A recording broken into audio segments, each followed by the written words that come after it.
தமிழ் ஜனம் தொலைக்காட்சி குடும்பத்தினருக்கு வணக்கம். திருப்பரங்குன்றம் முருகர் கோவில், அங்க மேல இருக்கக்கூடிய ஒரு தர்கா, அந்த தர்காவில் நாங்கள் ஆடை வெட்டி சமைச்சு சாப்பிட்டே தீருவோம் அப்படின்னு இஸ்லாமிய அடிப்படைவாதிகள் ஒரு பிரச்சனை பண்றாங்க. இதுல என்ன தப்பு இருக்கு? கெடா வெட்டி சாமி கும்பிட்றது ஹிந்து பழக்கமும் கூட தானே. கண்டிப்பா அசைவம் சாப்பிட்றவனும் ஹிந்து இருக்கான். இதை தொடர்ந்து ஹிந்து முன்னணி அங்கே ஒரு போராட்டம் பண்ணுறாங்க. ஏன் இப்படி மாறி மாறி திருப்பரங்குன்றத்தை பற்றி பிரச்சனைக்கு மேலே பிரச்சனை சமீப காலத்தில் அதிகமாகிட்டே இருக்குது, என்னதான் உண்மை அப்படின்னு தெரிஞ்சுக்கணும் அப்படின்னு சொல்லி தமிழ் ஜனம் குழு கிளம்பி நேராக திருப்பரங்குன்றம் போயிட்டோம்.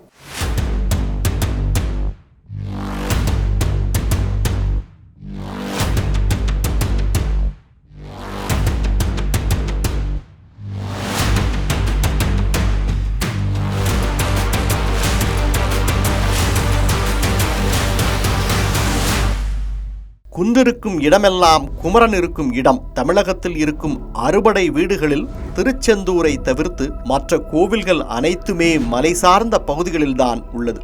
அதிலும் திருப்பரங்குன்றம் கோவிலில் மட்டும்தான் மலையிலேயே குடைந்து செதுக்கிய முருகப்பெருமானின் விக்கிரகம் உள்ளது.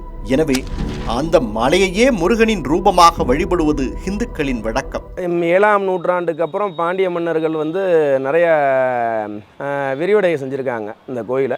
அதுக்கப்புறம் முகலாயர் படையெடுக்கிறாங்க. அதுக்கப்புறம் திருமல் நாயக்கர் மீட்டெடுத்து மறுபடியும் ஒரு தர்மத்தை நிலைநாட்டுறாங்க இந்த கோயிலில். அதாவது சிவன் சத்தியகிரீஸ்வரருக்கு சேனாதிபதியாக நம்ம முருகனை இங்கே உட்கார வச்சுருக்காரு. மற்றபடி எல்லாமே திருவிழாக்கு உற்சவங்கள் புறப்பாடாக இருக்கட்டும், மற்றபடி லீலைகளாக இருக்கட்டும், எல்லாமே முருகன் தான் போவார். சிவன் பிரதானமாக உட்காந்துக்கிட்டு இவரை சேனாதிபதியாக முருகனை அனுப்புறது தான் இங்கே உள்ள ஒரு ஸ்பெஷல். திருப்பரங்குன்றம் முருகனுக்கு மட்டும் பிரசித்தமானது அல்லது, சிவபெருமானுக்கும் பிரசித்தி பெற்ற ஸ்தலம் என்பது அங்கு சென்ற பிறகே எங்களுக்கு தெரிய வந்தது. 18 சித்தர்களில் ஒவ்வொரு ஊருக்கும் ஒரு சித்தர் சொல்லுவாங்க. அதில் திருப்பரங்குன்றத்துக்குரிய சித்தரே யாருன்னா மச்சமுனி. மச்சமுனி இங்கு வாழ்ந்து அடக்கமானதாக நம்புகிறாங்க. அந்த அடக்கமான இடத்துல தான் பிரதிஷ்டை பண்ணி காசி விஸ்வநாதர் வச்சதாகவும் சில பேர் சொல்கிறாங்க. அந்த தீர்த்தத்துக்கு பேர் காசி தீர்த்தம் என்பதால் அந்த மச்சமுனி மேலே வச்சிருக்க சிவலிங்கத்துக்கு காசி விஸ்வநாதர் அப்படின்னு பேர் வச்சுருக்காங்க. பரிபாடல்லையே காசி விஸ்வநாதர்களை பற்றி, மச்சமுனியை பற்றி சொல்லப்பட்டிருக்கு. அது மட்டுமல்ல, திருப்பரங்குன்றம் பற்றியும் அந்த மலை பற்றியும் இன்னும் பல சுவாரஸ்யமான தகவல்கள் எங்களுக்கு அங்கு கிடைத்தது. மையத்தில் மேலே இப்போ பள்ளிவாசல் இருக்கக்கூடிய கிரி சிவகிரி, காசி விஸ்வநாதர் கோயில் இருக்க கிரி விஸ்வகிரி. டேப்பராக இருந்தால் கரந்த மலைன்னு சொல்லுவாங்க. மட்டமாக ஒரு மலை இருக்குது, போகும்போது நெல்லித்தோப்பு இருக்க பகுதி, அது பரங்குன்றம். இதுக்கு ஊடால அக்கண்ணா மாதிரி பின்புறம் குண்டுமலைன்னு ஒரு மலை இருக்குது. முன்னாடி வெள்ளியங்கிரின்னு சொல்லுவாங்க, வெள்ளிமலை வெள்ளியங்கிரின்னு சொல்லுவாங்க. இந்த 6 மலையும் தனித்தனியாக தான் இருக்கும், ஊடால மண் ஜாயிண்டாக இருக்கும், ஆனால் ஒட்டுமொத்தமாக இருக்கும், பிரிக்க முடியாத மலை. இந்த முருகனின் 6படை முருகன் முகம் போல் 6ம் இருப்பதனால் இது திருப்பரங்குன்றம் மலை, கந்தர் மலை என்று சொல்லப்பட்டது. இப்படி ஹிந்து வரலாறு கொண்ட இந்த மலை மீது தர்கா எப்படி வந்தது, சிக்கந்தர் என்பவர் யார், எங்கிருந்து வந்தார் என்பது மாதிரியான கேள்விகள் எங்களுக்குள் எழுந்தது. அதற்கான விடையை தேடிய போது கிடைத்த பதில்கள் நம்மை திடுக்கிட வைக்கும் வகையில் இருந்தது. இந்த முகலாயர்கள் படையெடுப்பு நடந்துக்கிறதுல சிதம்பரம், ஸ்ரீரங்கம், மீனாட்சி அம்மன் கோவில் மாதிரி பெரிய கோயில்களை அவங்க சூறையாடினாங்க. அதில் இந்த திருப்பரங்குன்றம் கோயிலும் ஒன்று. இந்த ஊருக்கு காவல் தெய்வமான வேல்குகந்தம் கோயிலில் இருக்கிற நகைகள்லாம் இது பண்ணி அங்கே இருக்க சிற்பங்களையெல்லாம் சிதைச்சது உண்டு. அவ்வளோதான். அவருக்கும் இந்த ஊருக்கும் வரி வசூல் பண்ணுறதுக்காக நவாபனுடைய ஏஜெண்டாக வந்தவர் தான். மற்றபடி இந்த ஊருக்கும் அவருக்கும் எந்த சம்மந்தமும் கிடையாது. அங்கே இருக்கும் வெயிலுகந்த அம்மன் கோவிலில் இன்றும் கழுத்துக்கு மேல் தலையில்லாத வடிவத்தில் தான் அம்மன் சிலை உள்ளது.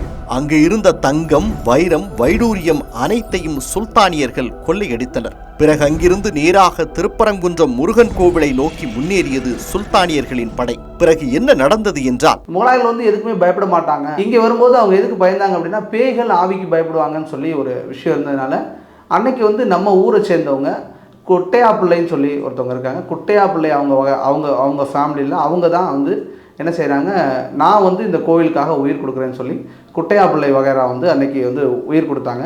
அந்த ஆவி இந்த கோவிலில் இருக்கிறதா நம்பி தான் அன்னைக்கு முகலாய படையெடுப்பில் இந்த திருப்பரங்குன்றம் கோயில் சேதப்படுத்தப்படலை. கோயிலோட வைர ஆவி, அதாவது வைராக்கியமான ஆவி அவங்களால தான் இந்த கோயில் காப்பாற்றப்படுறதுனால இன்ன வரைக்கும் கோயில் நகைப்பட்டிலேருந்து எல்லாமே அவங்க கண்ட்ரோலில் தான், சாவி வரைக்கும் இன்னமும் இருக்குது. இன்னமும் அவங்களுக்கான மரியாதைகள்லாம் கரெக்டாக கொடுக்கப்படுது. இதற்கு பின்னர் விஜயநகர பேரரசு சுல்தானியர்களால் அழிக்கப்பட்ட இந்து கோவில்களை ஒவ்வொன்றாக மீட்டு கொண்டு வந்த வரலாறும் நமக்கு தெரியும்.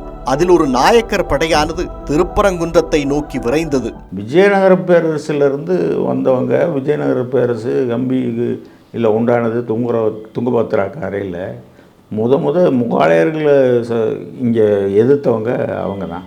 அங்கிருந்து அவங்களுடைய ஆட்கள் வந்து நாயக்கர் வம்சத்துக்காரங்க வந்து இங்கே வந்து நாயக்கர் வந்து விஜயநகர பேரரசனுடைய ஏஜெண்ட்டு தான் அவரும். என்ன அது பேரரசு, இவர் குறுநில மன்னர். இங்கே நிலைமை எப்படி இருக்குன்னு பார்த்தா இங்கே வந்து மக்கள் அராஜகப்படுத்தி வரி வசூல் பண்ணி இந்த மாதிரி கோயில்கள்லாம் அழிச்சு இந்த நகைகள்லாம் கொள்ளடிச்சிட்டு இருக்கிறத பார்த்துட்டு அவங்க பெரும் படையோட வந்து சிக்கந்தரோட போட்ட சண்டையில் சிக்கந்தரை கொண்டுட்டாங்க. இந்துக்களின் மாபெரும் படைக்கு ஈடு கொடுத்து போரிட முடியாததால் பின்வாங்கிய சிக்கந்தர் திருப்பரங்குன்ற மலையில் தஞ்சம் புகுந்ததாக சொல்லப்படுகிறது. ஆனால் ஏற்கனவே இந்துக்களிடமிருந்து போரில் பெற்ற காயங்களால் அங்கேயே இறந்து விட்டதாகவும் நம்பப்படுகிறது. மக்கள் சொல்லும் தகவலின்படி உயிர் பிரிந்த சிக்கந்தரின் உடல் கோரிப்பாளையத்தில் புதைக்கப்பட்டது. இதையே பல இஸ்லாமியர்களும் நம்புகிறார்கள். இஸ்லாமியர்கள் ரொம்ப வயதானவங்களுக்கெல்லாம் தெரியும் இது. அவங்க நம்பலாம், அவங்க வெளியே சொல்ல ரொம்ப யோசனை பண்ணலாம்ங்கிறது என்னுடைய அபிப்பிராயம். அப்புறம் எப்படி திருப்பரங்குன்றத்தில் சிக்கந்தருக்கு சமாதி வந்திருக்கும்? இங்கேதான் அதிர்ச்சி நமக்கு காத்திருக்கிறது. ஆங்கிலேயர்கள் நம் நாட்டை ஆக்கிரமிக்க முயன்ற போது உள்ளூர் மன்னர்களுக்கு ஈடு கொடுத்து அவர்களால் போரிட முடியவில்லை. அந்த சமயத்தில் ஆங்கிலேயர்களுக்கு உள்ளூரில் நல்ல கூட்டணியாக அமைந்தவர்கள் நவாப்கள். அவர்கள் உதவியுடனேயே தென்னிந்தியாவை ஆங்கிலேயர்கள் கைப்பற்றுகின்றனர். அதற்கு பதிலுதவியாக திருப்பரங்குன்றத்தில் சிக்கந்தரின் நினைவாக நினைவு மண்டபம் கட்ட வேண்டும் என்ற நவாப்களின் கோரிக்கையை ஆங்கிலேயர்களும் ஏற்கின்றனர். இப்படித்தான் திருப்பரங்குன்றம் மலை மீது முதலாக ஒரு இஸ்லாமிய கட்டமைப்பு உருவாகிறது. அது ஒரு சின்ன அறை மாதிரி தான், ஒரு சமாதி மாதிரி தான் வச்சு அது பச்சை துணி போர்த்தி வச்சுருப்பாங்க. கட்டுமானம் எப்படி இருந்தது? அது அது பெரிய கட்டுமானம்லாம் கிடையாது, ஒரு சின்ன மண்டபம் மாதிரி, அப்படி கல் மண்டபம் மாதிரி. கல் மண்டபம் மாதிரி. இப்போ வந்து அது பெரிய ஒரு மசூதியாக. ஆமாம், இப்போ நான் போய் அதை சமீபத்தில் பார்க்கல. நான் பார்த்தது 90ல் பார்த்தது தான். இப்போ பார்த்தவங்க என்ன சொல்கிறாங்க, எப்படி இருக்குன்னு சொல்கிறாங்க? ஃபோட்டோலாம் பார்த்துருப்பீங்களா? ஆமாம் ஆமாம். இப்போ பெருசாக ஆக்குபை பண்ணி கேட்ட டெம்பிளில் வேலை செஞ்சவரே ஒருத்தர் சொன்னார், கிட்டத்தட்ட ஒரு 40 செட்டு அவங்க ஆக்கிரமிப்பு பண்ணி அதை எடுத்துட்டாங்க அப்படின்ட்டு. ஏற்கனவே திருப்பரங்குன்றம் மலையில் ஒரு தியான மண்டபம் இருந்துள்ளது. சுல்தான்கள் நாயக்கர்கள் காலத்தில் அது ஒரு கண்காணிப்பு கோபுரமாக பயன்படுத்தப்பட்டது. ஆங்கிலேயர்கள் காலத்தில் அந்த கோபுரத்தை தான் இவர்கள் தர்காவாக மாற்றியதாக தகவல்கள். தற்போது அந்த மலையின் நிலை என்ன? அங்கு சென்று பார்த்தோம்.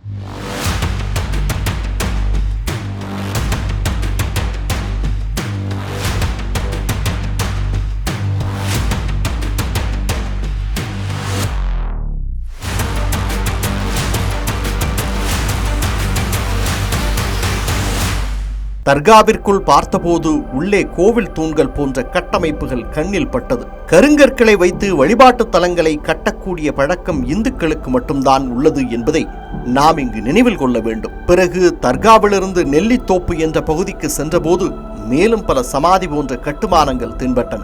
1-2 அல்ல, 6க்கும் மேற்பட்ட சமாதி போன்ற கட்டுமானங்கள் இருந்தன. ஒவ்வொன்றும் ஒவ்வொரு அமைப்புகளில் இருந்தன.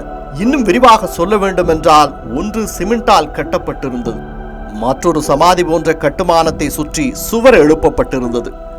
எதிர்காலத்தில் இவை ஒவ்வொன்றும் ஒரு தர்காவாக மாறுவதற்கான வாய்ப்பிருப்பதை அறிந்து நாம் அதிர்ந்து போனோம். எங்களுக்கு விவரம் தெரியல, ஒரு தர்கா இருந்துச்சு, ஒரு மசூதி இருந்துச்சு. நீங்கள் தான் இப்போ சொல்கிறீங்க 7-8 இருக்கதா. இப்போ எங்களால் மலையெல்லாம் ஏற முடியாது, வயசாயிடுச்சு. நாங்கள் விளையாடுற இடமே இந்த மலைக்களம் தான். அங்கே இருக்க பள்ளிவாசலுக்கு போவோம், வருவோம், அங்கெல்லாம் உள்ளே விளையாடுவோம். ஆடுகள்லாம் வளர்த்தோம், ஆடுகள்லாம் உள்ளே போய் மேயும், ஆடை இறக்குறதுக்கெல்லாம் போவோம். ஒரு மசூதி இருந்துச்சு, அது சிக்கந்தர் தர்கான்னு சொல்லிக்கிட்டு இருந்தாங்க. நம்முடைய கேள்வி என்னவென்றால், ஒரு ஹிந்து பயபக்தியுடன் திருப்பரங்குன்ற மலை மீது ஒரு கற்பூரத்தை ஏற்ற வேண்டும் என்றால் அறநிலையத்துறையிடமும் காவல்துறையிடமும் அனுமதி பெற வேண்டும். ஆனால் ஆக்கிரமிப்பாளர்களால் எப்படி சிமெண்ட், கற்கள், மணல் என அனைத்தையும் எடுத்து சென்று மலை மீது இவ்வளவு பெரிய கட்டிடம் கட்ட முடிந்தது? இதற்கு அனுமதி அளித்தது யார்? இதற்கு இதுவரை பதிலில்லை. அவங்க ராத்திரியா சாக்கில் வச்சு கொண்டு போயிருக்கலாம். இதை அறநிலையத்துறை எதுவும் கேட்க மாட்டாங்களே? அறநிலையத்துறை வந்து யார் கண்ட்ரோலில் இருக்குது? தமிழக அரசு. இப்போ தமிழக அரசு இடம் கொடுக்காமல அறநிலையத்தில் இது செய்கிறாங்க. இவங்க வாக்கு வங்கியை உருவாக்குறதுக்காக இந்த மாதிரி இவங்க இது பண்ணுறாங்க. இதைவிட பெரிய கொடுமை என்னவென்றால், எப்படி திருவண்ணாமலையில் கார்த்திகை தீபத்தை மலை உச்சியில் ஏற்றுவார்களோ அதே வழக்கம் திருப்பரங்குன்றத்திலும் உள்ளது. மலைக்கு உச்சியில் இருக்கக்கூடிய தீபஸ்தம்பத்தில் தீபம் ஏற்றக்கூடிய வழக்கம் பல ஆயிரம் ஆண்டுகளாக உள்ளது. ஆனால் கண்காணிப்பு கோபுரம் தர்காவாக மாற்றப்பட்டதற்கு பிறகு இந்துக்களுக்கு அங்கு தீபம் ஏற்றுவதற்கு கூட அனுமதி மறுக்கப்பட்டுள்ளது. பல நூறு ஆண்டுகளாக கோவிலுக்கு மிக அருகில் இருக்கும் மோட்ச தீபம் என்று சொல்லப்படும் இடத்தில்தான் கார்த்திகை தீபம் இன்று வரை ஏற்றப்பட்டு வருகிறது. மோட்ச தீபம் என்பது என்ன? யாராவது இறந்தால் அவர்களுக்காக ஏற்றக்கூடியது. அங்குதான் வேறு வழியில்லாமல் கார்த்திகை தீபத்திற்காக முருகனுக்கு தீபம் ஏற்றும் நிலை உள்ளது. ஆனால் அதுவும் நமக்கு சும்மா கிடைக்கவில்லை. 1920களில் அங்கு இருக்கக்கூடிய இந்துக்கள் லண்டன் நீதிமன்றம் சென்று இதற்காக போராடி அந்த உரிமையை பெற்றுள்ளார்கள். லண்டன் நீதிமன்றம் இதற்காக தீர்ப்பை வழங்கியுள்ளது. இந்த மலையானது முருகனுக்கு சொந்தமானது. இந்த மலை மீதுள்ள தர்காவிலிருந்து 15 மீட்டர் தொலைவில் எங்கு வேண்டுமானாலும் தீபம் ஏற்றலாம் என லண்டன் நீதிமன்றம் தெளிவாக தீர்ப்பளித்துள்ளது. 1920 நம்ம மதுரை கோர்ட்ல கேஸ் நடக்குது. அந்த கேஸ்ல ஒரு மிக பெரிய லெவல்ல ஒரு ஜட்ஜ்மெண்ட் கொடுக்குறாங்க.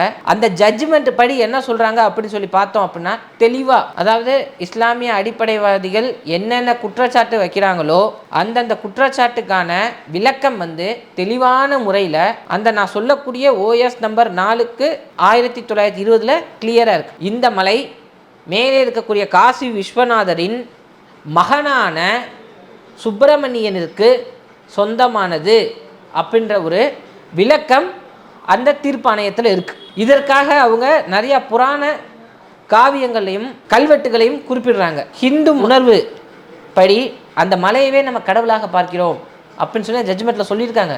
அடுத்து இன்னொரு நிலையில் என்ன சொல்கிறாங்க அப்படின்னா, அந்த மலையானது பார்க்க சிவலிங்கம் போல் உள்ளது. தீர்ப்பு கிடைத்தும் கூட 1920 தொடங்கி இன்று 2025 வரை மலை உச்சிக்கு போய் தீபம் ஏற்றுவதற்கு அங்கிருக்கும் இந்துக்களுக்கு உரிமை மறுக்கப்படுகிறது. இது திருப்பரங்குன்ற முருகனுக்கு சொந்தமான மலை தான். மலையோட பேரே கந்தர் மலை. இது யாருக்கு சொந்தம்? கந்தனுக்கு சொந்தம், இந்துக்களோட சொந்தம். இந்த மலை அந்த காலத்துல இருந்து முருகனுக்கு தான் சொந்தம். முருகனுக்கு தான் சொந்தம். அது முருகனுக்கு சொந்த மலை தான். அது முருகனுக்கு தான் சொந்தம். திருப்பரங்குன்றம் முருகப்பெருமானோட மலைனா. அது கோயில் கிபி 7ஆம் நூற்றாண்டிலே கட்டியிருக்காங்கன்னு சொல்றாங்க. அப்ப இருந்து கிட்டத்தட்ட ஒரு 1400 வருஷமா நம்ம மலை தான். நாங்கள் ஆண்டாண்டு காலமாக இங்கே ஆடு வெட்டினா எல்லாம் பண்ணோம். நீங்கள் தான் தடுக்கிறீங்க வைக்கிறீங்கன்ற மாதிரி. ஆண்டாண்டு காலம் எங்கே வெட்டினா? அதுக்கு என்ன ஆதாரம் வச்சிருக்கு? இன்னைக்கு புதுசாக ஒருத்தன் எந்த ஊர்ல இருந்து இங்கே கலர் விட்டா சரியா போயிருமா? அதெல்லாம் கிடையாது. ஆடெல்லாம் வெட்டல. அதெல்லாம் எதுவும் கிடையாது. நான் 50 வருஷமா இங்கே இருக்கேன். அதெல்லாம் எதுவும் கிடையாது. நான் 35 வருஷமா கேள்விப்பட்டதில்லை. இப்போ தான் அது சொந்தம் கொண்டு வராங்க. பல்வேசலுக்கும் போயிருங்க. ஆனால் ஆடு கோழி வெட்டின சரித்திரம் கேட்டது. இதுவரைக்கும் ஆடு வெட்டினா கிடையாது, வெட்டக்கூடாது. ஆடு வெட்டினோம்னா எல்லாமே போய் கற்பனையில் சொல்றாங்க. நம்ம கோயில் 7ஆம் நூற்றாண்டிலே தோன்றினது. 7ஆம் நூற்றாண்டில் தோன்ற கோயிலுக்கு அவர் இறந்து எத்தனை வருஷம் இருக்கு? அவங்க மேலே சமாதி வச்சு 100 வருஷம் கூட இருக்காது. நம்ம 7ஆம் நூற்றாண்டிலே இந்த கோயில் உருவாக்கியாச்சு. அப்படிங்கும்போது அவங்களுக்கு சொந்தமாக இருக்க வாய்ப்பே கிடையாது. காசி விஸ்வநாதர் கோயில் மலைன்னு தான் இருந்திருக்கு. எப்பயுமே காசி விஸ்வநாதர் கோயில் மலை தான். அது இந்த அவங்க மலைங்கிற சொல்றதுக்கு இதே இல்லை.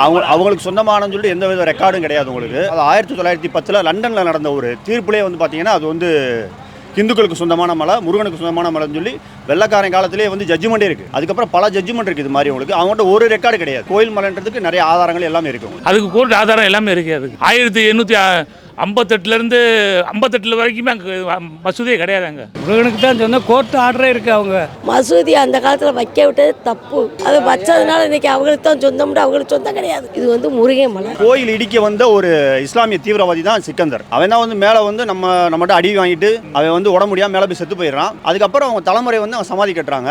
கட்டிட்டு அதோட இதை எங்க மலை சொல்லி அவங்க சொல்றாங்க. மக்கள் ஒரு விஷயத்தை தெளிவாக கேட்கின்றனர். இஸ்லாமிய அடிப்படைவாதிகளுக்கு ஆதரவாக அனைத்து தரப்பு மக்களின் ஓட்டுகளையும் பெற்றே வெற்றி பெற்ற இஸ்லாமிய MLAக்கள் MPக்கள் நிற்கிறார்கள். தர்காவிற்கு சென்று பிரஸ் மீட் கொடுக்கிறார்கள். ஆனால் தன்னைத்தானே முருகபக்தன் என்று சொல்லிக் கொள்ளும் எத்தனை இந்து MLAக்கள் MPக்கள் திருப்பரங்குன்றம் மக்களுக்கு ஆதரவாக நிற்கிறார்கள். தொல்லியல் முக்கியத்துவம் வாய்ந்த சமணர் படுகையில் பச்சை நிற பெயிண்ட் அடித்த விஷமிகள் மீது காவல்துறை எடுத்த நடவடிக்கை என்ன என்றும் கேள்வி எழுப்புகின்றனர். முருகன் தமிழ் கடவுள்.